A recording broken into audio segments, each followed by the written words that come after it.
Page 131. Blitzen to the rescue. The sun was rising. Raw pinks and oranges filled the sky.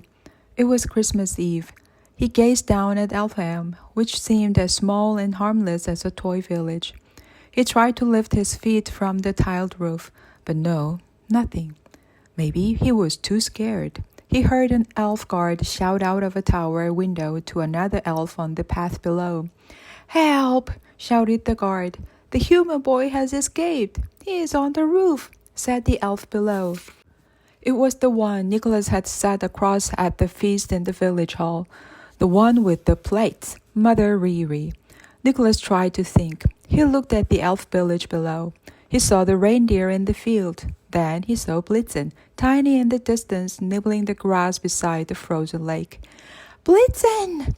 He shouted at the top of his voice, waking up the whole village. "Blitzen, over here! It's me, Nicholas!" He then saw 100 elf guards in black trousers and tunics running quickly out of the village hall, like insects spreading across the snow. He also saw Father Vodol shouting orders at them from an upstairs window. Although they were small, he knew they could run fast. He didn't have long. "Blitzen!" He imagined he could see Blitzen stopping to look up at him. "Blitzen, help me! You've got to help! You can fly, Blitzen, you can fly! The magic that saved us makes reindeer fly. You can fly!" It was useless. It was in fact a kind of torture to see that mountain, to know the rest of the world was right there beyond. Desperation flooded through him. Even if Blitzen could have understood him, and even if he did have the potential to fly, it was unlikely that he would be able to do so without believing in magic. Nicholas saw 10 or so guards run into the field and climb onto the backs of the reindeer. One by one, the guards urged their mounts into action, kicking their flanks and steering them up toward the tower roof. Within seconds, they were galloping fast through the snowy air. "Blitzen!" he called again, but he could no longer see him. Where was he? The reindeer and the guards were getting closer to the tower, shadows in the air. Nicholas sensed a looming dark figure. He could feel him, like a cloud blocking out the sun, getting inside his head, penetrating his mind, trying to push Nicholas forward off the roof. And then Father Vodol was actually there, on a reindeer, leading the charge, his beard flecked with snow and his face purple with rage. He was carrying an axe that Nicholas recognized instantly, long dark handle and dazzling blade. "Your beloved father left this behind," shouted Father Vodol, hurling the axe directly at Nicholas, who ducked just in time. The axe curved back and landed in Father Vodol's hand, ready for him to try again, as Donner, the reindeer he was riding, circled around the tower roof. "Get away," Nicholas said. "You have no control over me." He closed his eyes, warmth and light pushed away the dark cloud, and then it was happening. He was in the air, rising. For a second, it felt like the snow was falling even faster. He blinked his eyes open, and there was Vodol. In an instant, Nicholas had cracked back onto the roof, causing some tiles to come loose and slide off and tumble to the earth below. He slid down too, until he was hanging off the edge. He looked down. A crowd of tiny, tiny elves had now gathered on the path to watch the commotion far above. "Catch the son of Joel, the woodcutter," shouted one, an elf girl named Snowflake with shining white hair. "Kill the son of Joel the woodcutter," shouted another, called Pricklewig, who was watching the scene through one of his handmade telescopes and was surprised at his own anger. "Crush his bones and use them to season your gingerbread. No outsiders. No outsiders," said Snowflake. "No outsiders," said everyone. "No outsiders. No outsiders. No outsiders." Well, actually, not absolutely everyone was shouting this. There was one voice of reason, but it was a very small, light voice, yet so clear as a bell that words managed to rise up through the air to Nicholas. "Leave him alone!" It felt beautiful to Nicholas's ears and gave him hope, and for a moment his loneliness left him. It was the voice of little Noosh. "Leave him be! We're elves!" Father Topo was now shouting. Where has our kindness gone? Come on, we're elves. We didn't used to be like this. Nicholas's shoulders burned with pain as he held himself back up onto the cold slate roof in time to see the largest reindeer of them all charging toward him, urging himself closer, overtaking the others. His eyes were fixed on the roof with the same determination that had helped him climb the mountain. Blitzen! Father Vodol had seen him too. Fire! He shouted. A guard knelt in the snow and aimed his carefully made long bow, or, as this was an elf, his short bow, at them. He pulled the string back with his teeth, grabbed an arrow, positioned it, and fired. A dark line sped through the air and whistled past Nicholas's ear. Father Bodol, roaring with frustration, threw an axe at Blitzen and it spun through the air, but Blitzen ducked down fast and dipped his head so the axe narrowly missed its target and sliced off the tip of one of his antlers instead. Nicholas ran forward, keeping his eyes on Blitzen and hoping as much as anyone can hope and leap into the air. He closed his eyes, hoped some more. The hope was answered. He landed on Blitzen's back. Stop them! Screamed Father Vodol. Go, go, go! Shouted Nicholas as Blitzen galloped at incredible speed through the air. South, to the mountain! And they flew on, dodging flying axes and streaming arrows, until sheer hope and determination led them toward the sunrise. Page 138. The Search. They flew through the blustery air over a forest full of snow, covered spruce trees and icy lakes, a landscape of white land and silver water. There were no signs of human life, no signs of Christmas Eve excitement. From up high, the land looked as still and flat as a map. They were traveling so fast that what would have taken them a day by land took them only minutes. The cold wind was strong, but Nicholas hardly felt it. Indeed, since he'd been dream-wicked, he had barely noticed the cold. No, that wasn't quite true. He had been aware of the cold, but it hadn't bothered him. It just was.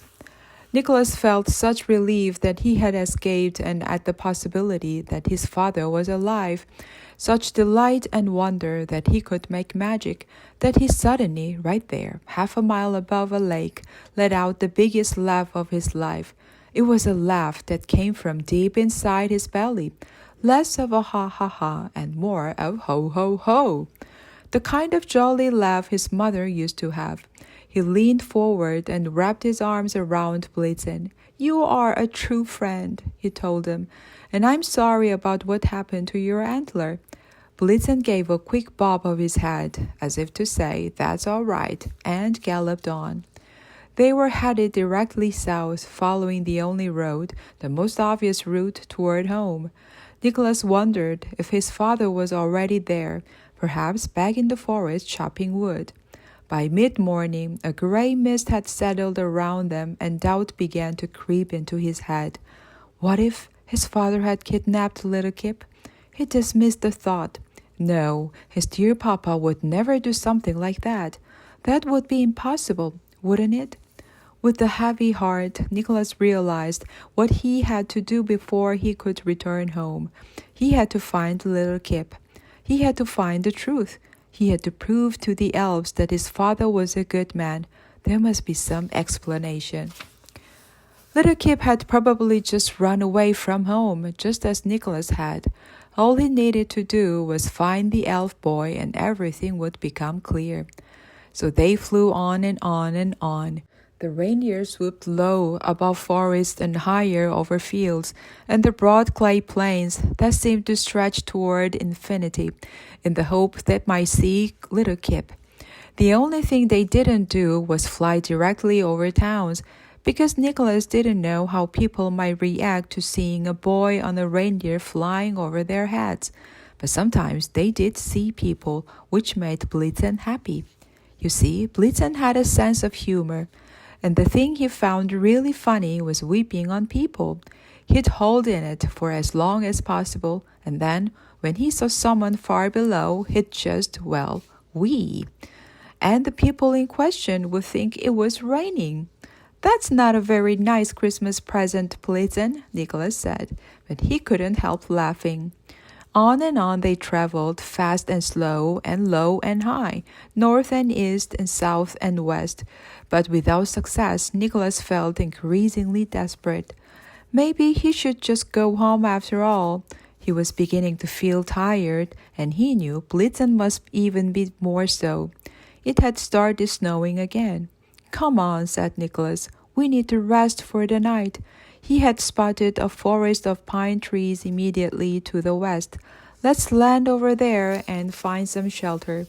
So Blitzen, ever responsive to Nicholas's commands, angled westward and flew lower and lower, weaving between the snow-capped pine trees until they saw a break in the branches just beyond the ravine. This is going to be a strange Christmas, thought Nicholas. They settled amid the tall looming trees beneath a canopy of branches. Nicholas and Blitzen lay back to back, and just as Nicholas was starting to drift into a dreamless sleep, he heard something. A crack of a twig. Voices. Men's voices. Nicholas sat bolt upright and listened hard. It was pitch black now, but the man speaking in a slow, strong voice seemed familiar. Nicholas gasped. It was the voice of the man who had visited his father, Anders the hunter. Blitzen, Nicholas whispered. I think it's them. Wait there. And Nicholas got to his feet and tiptoed carefully over the snowy ground. He saw a golden-orange glow. It grew brighter, a campfire. Shadows were moving like dark ghosts. As he got closer, he could see a group of large silhouettes huddled around the fire, talking. The voices were more distinct now. We're only days away from Turku, said one. We'll be there by New Year's. A week until we give our little present to the king, said another. I thought we were going home first, said a voice Nicholas knew better than any voices in the world. The sound of it caused his heart to miss a beat. Fear and love flooded through him. He was about to shout out, Papa! But something stopped him, and he simply waited, quiet in the stillness of the night. No, we promised. The king has to have it before the new year. Nicholas could hardly breathe. His heart was thumping in his chest, but he knew he must try and stay calm, beat the forest. Well, I promised my son I would be home by now. It depends which promise you want to keep, the one to the king or the one to your son. The sound of laughter filled the forest, echoing off the trees so that it felt like it was coming from everywhere. Birds flapped away from their branches, squawking in fear. We better be quiet, one of the men said, or we'll wake him. Oh, said another, don't worry about it. Elves sleep soundly. Nicholas's stomach felt too light, as if he was falling. He thought he was going to be sick or collapse. What does it matter? Said Anders. He's in a cage. It's not as if he can go anywhere. It was true. Nicholas strained his eyes to see beyond the trees. There, on the other side of the fire, and the man was a strange box-shaped thing. He couldn't quite see the elf boy, but he knew that he was there. The man carried on talking. Just keep thinking of the money, Joel. You'll never have to worry about Christmas again. All that money.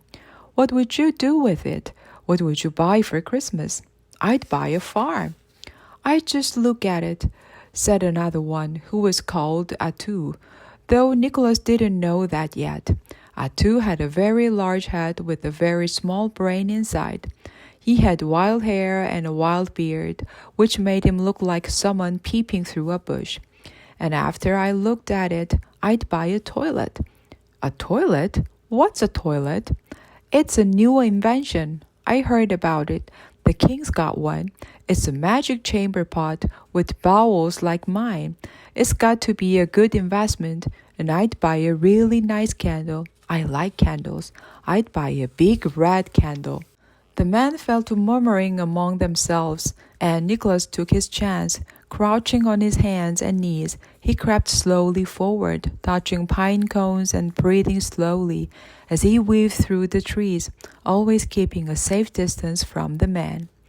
Eventually, he reached the cage. It was made of wood and tied firmly with rope to the solid timber of a sleigh, a painted sleigh, a sleigh engraved with the word Christmas, his sleigh. Inside the cage, curled up, was a little elf boy. He wore the same kind of green tunic and looked roughly the same age as little Noosh. He had very straight brown hair and large ears, even for an elf, but a tiny nose. And though his far-apart eyes were closed, he had a downturned mouth, and his face was creased with worry. Nicholas remembered his own brief but horrible time as a prisoner. He wondered what he could do. There was no path, just trees to one side and the campfire to the other. He was trembling with fear, but he knew he must wait for his father and the other man to fall asleep. Little Kip opened his eyes and stared straight at Nicholas. For a moment, it looked as if he was going to scream. "Shh!" Nicholas said softly, with his finger on his lips. "I'm here to help you." Little Kip was still a very young elf, and although he didn't know Nicholas, he was skilled at spotting goodness inside someone, and could see the kindness in Nicholas's eyes. He seemed to understand. "I'm scared," said the elf, in elf. But Nicholas understood. "It's all right." "Is it?" "Well, no, not right now, but it will be." But then a fierce rough voice seemed to come out of nowhere. "Happy Christmas." Nicholas turned around and saw a tall, skinny man with a crooked face and a woolen hat with flaps over his ears. He was pointing a loaded crossbow at Nicholas. "Who are you? Tell me, or you're dead." Page 148. The Elf Boy. "I'm just lost in the forest," Nicholas stammered. "I'm not causing any trouble." "Hey!" shouted the man. "I asked you who you are. It's the middle of the night. You're up to something. Tell me, or I'll put an arrow through you." Nicholas heard some of the other men waking up, talking, confused. "I'm Nicholas. I'm just a boy." "A boy wandering the forest in the middle of the night." "Oh no, oh no, oh no," said little Kip. Or maybe it was, "Oh no, oh no, oh no, oh no." But anyway, to all human ears except Nicholas's, it just sounded like "Kibum, kibum, kibum." Then some footsteps and a familiar voice. "I know who he is," said Anders as he loomed over. "Nicholas. He's Joel's son. Put the crossbow down, Toivo. He isn't here for trouble. That's right, isn't it, boy?" More shadows. The other men, 5 of them, were walking toward him. His father spoke up. "Nicholas, is that you?" Total disbelief. Nicholas looked into his father's face and felt scared. Maybe it was because Joel had grown a beard, or maybe it was something else. The eyes, those familiar eyes, now seemed dark and distant, like those of a stranger. Nicholas was so overwhelmed he could hardly speak. "Papa, yes, it's me." Joel ran over and threw his arms around his son. He hugged him till Nicholas thought his ribs would break. Nicholas hugged him back, trying to believe Joel was still the good father he had always imagined him to be. He felt his father's beard prickle his cheek. It felt lovely, comforting. "What are you doing here?" Nicholas sensed quiet urgency in his father's question. He didn't know what to say, but he decided to do what his mother had taught him to do when he was in trouble. He took a deep breath and told the truth. "I was getting on with Aunt Carlota, so I went to look for you.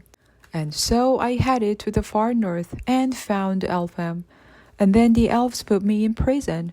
His father's face softened, his eyes crinkled, and he seemed familiar again. "Oh, Nicholas, my poor boy, what happened?" "They locked me in the tower because they don't trust humans." Nicholas looked at the elf shackled to the cage by his wrists and ankles, and then behind him at the man standing in the moonlight.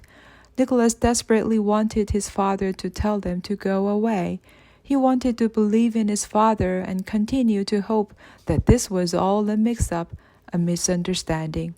"Well, son," his father said, drawing himself up to his full height and looking very solemn. I have to say, those stories I told you about how happy and kind the elves were just that, stories. I discovered that the elves aren't who we thought they would be. Nicholas looked at little Kip, who was staring at him beseechingly from his cage. The elf was too scared to speak, and Nicholas couldn't help but feel betrayed, as if everything he had ever known was a lie. You didn't tell me you were going to kidnap an elf. You said you were going to find proof of elfdom. Yes, said his father, seemingly eager and sincere.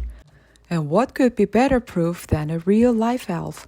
But you lied to me. I didn't lie. I didn't quite know what kind of proof we would find. I just didn't tell you the whole truth. Nicholas looked at the menacing gang of large men in the dark and silent forest. Did they make you do it, Papa? Anders laughed and the others followed, sending a clatter of voices through the forest. Joel winced. No, no one made me do it. Tell him, Joel, said Anders. Why don't you tell him what really happened? Joel nodded nervously, looking at his son. He swallowed. Well, Nicholas, in fact, it was my idea. When Anders came to me that night, I said the best evidence would be if we got a real-life elf and took it to the king. Nicholas couldn't believe what he was hearing. The words stung him like a vinegar in a cut. His own father was a kidnapper. Most people grow up gradually over many years, but standing there in the still forest, Nicholas lost his childhood in a second. Nothing makes you grow up quicker than discovering your father is not the man you think he is. How could you do that? His father sighed. It was a long sigh. It's a lot of money, Nicholas. 3,000 rubles. That could buy us a cow or a pig. We'll be able to have a very good Christmas next year. The kind of Christmas me and Carlotta never knew. I'll be able to buy you toys. Or a toilet, said Atu from somewhere behind his beard. Joel ignored his dim-witted friend and carried on. I'll be able to buy a horse and a new cart. We'll never have to worry about having enough food on the table or a good roof over our heads. I'll be able to give you the life you deserve. Anger bubbled inside Nicholas. Why? We've always been fine. I mean, it's been tough, but I'm getting stronger now. I can help you with the wood cutting. Everything will be fine. Joel looked at the other men, who were clearly entertained by this conversation. He frowned his frustration and turned back to Nicholas. You need to learn about the world, my son. You're a child, and I'm not, and I know about the world. It's a selfish place. No one will look after you. You have to look after yourself. And that's what I'm doing, all right? No one was ever kind to me. No one never gave me presents. I used to cry every Christmas day because I never got a single thing. Other children had at least one little present from their parents, but me and Carlotta, we had nothing.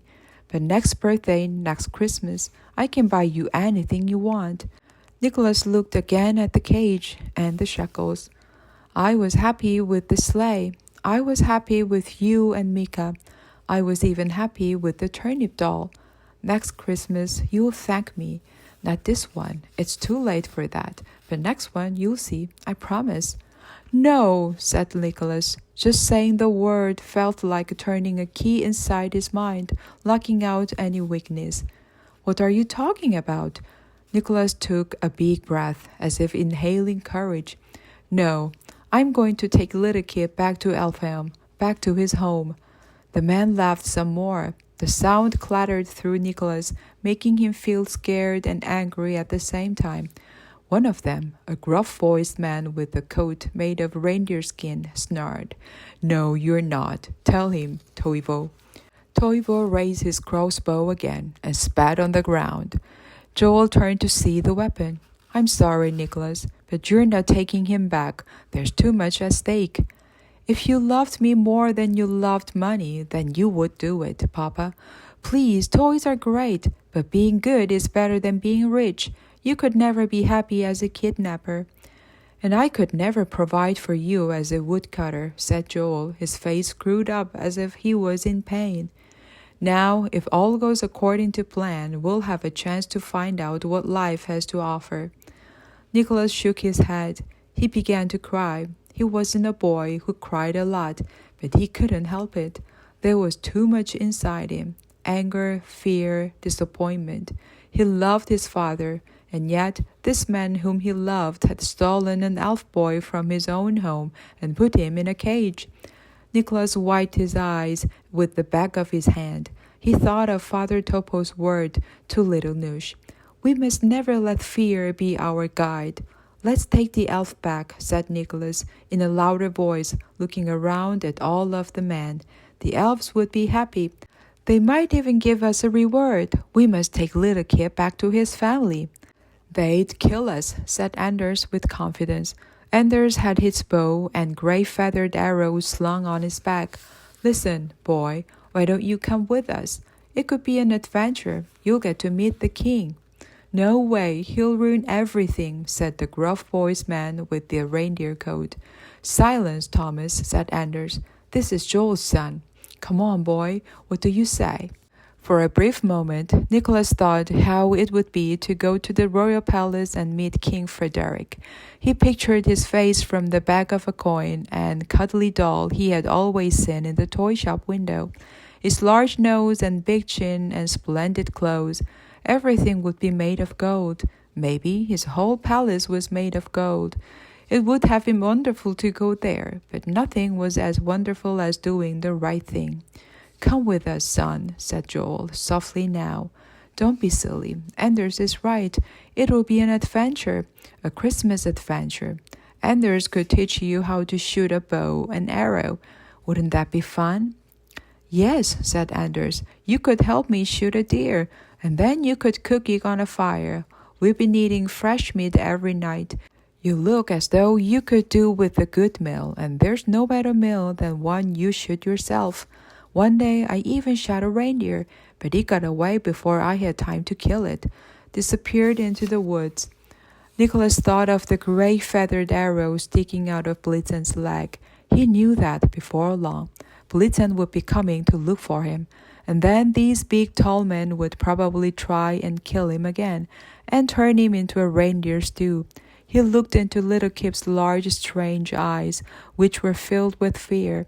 Little Kip didn't say a word, and in that moment, for the first time in his life, Nicholas hated his father.